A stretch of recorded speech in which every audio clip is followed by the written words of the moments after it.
Doctor Sudesh Banerjee Kolkata पश्चिम बंगाल से पूछ रहे हैं गुरुदेव।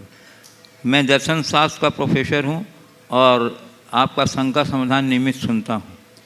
मेरी एक जिज्ञासा है कि जैन धर्म की वह कौन सी विशेषता है जिसके आधार पर वह अपने स्वतंत्र अस्तित्व और श्रेष्ठता पर जोर देता है। बहुत अच्छी बात है। जैन धर्म की ऐसी कौन सी विशेषता है जो अपने स्वतंत्र अस्तित्व और श्रेष्ठता को साबित कर सकता है। बहुत अच्छी बात है। पहले तो मैं बनर्जी साहब को आशीर्वाद देना चाहूँगा कि दर्शन शास्त्र के अध्यापक होने के साथ साथ उनको जैन दर्शन के प्रति रुचि हुई है। सुनिश्चित रूप से वो कहीं ना कहीं जैन धर्म और दर्शन से प्रभावित हुए होंगे। आज आपने पूछा है कि जैन दर्शन की कौन सी ऐसी विशेषता है। मैं 4 ऐसी प्रमुख विशेषताएं बताता हूं जो जैन दर्शन की व्यावहारिकता, उपयोगिता और अन्य दर्शनों से उसे वैशिष्ट्य प्रदान करने के आधार बिंदु है। सबसे पहली बात है अहिंसा। अहिंसा जैन दर्शन का, जैनाचार्य का प्राण है। जिस तरीके से अहिंसा का अनुपालन और उपदेश जैन धर्म में किया जाता है, संसार के किसी धर्म में नहीं।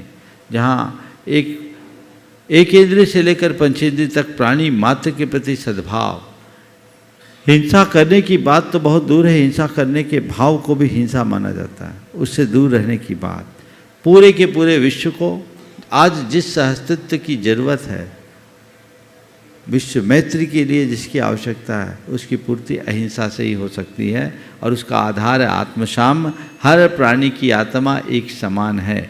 ये धारणा और ये भावना के बल पर ही हम पूरे विश्व में बंधुत्व और मैत्री की भावना स्थापित कर सकते हैं। दूसरी बात है अनेकांत।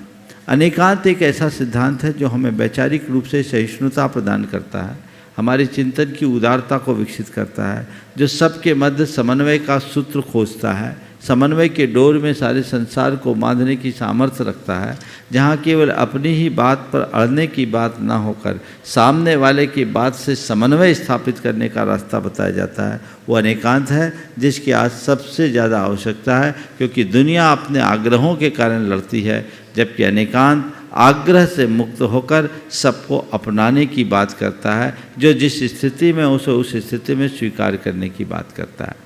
तीसरी जो व्यवस्था है जैन धर्म की, जो दार्शनिक बात कर रहा हूँ, वह है अप्पासो परमप्पा।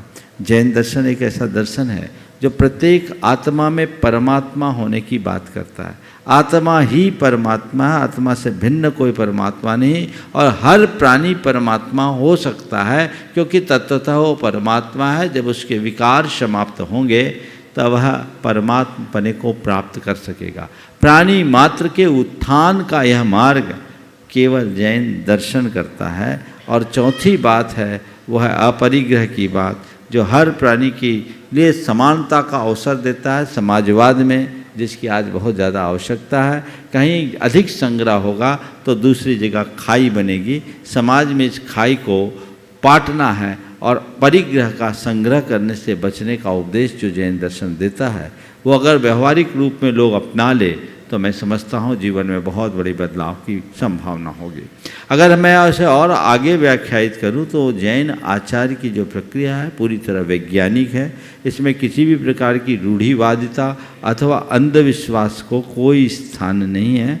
अत्यंत वैज्ञानिक ढंग से सब बातों को विवेचित किया गया है। जैन जीवन शैली हमारे लिए एक स्वस्थ, संतुलित, शांत और सहज जीवन जीने का रास्ता दिखाती है।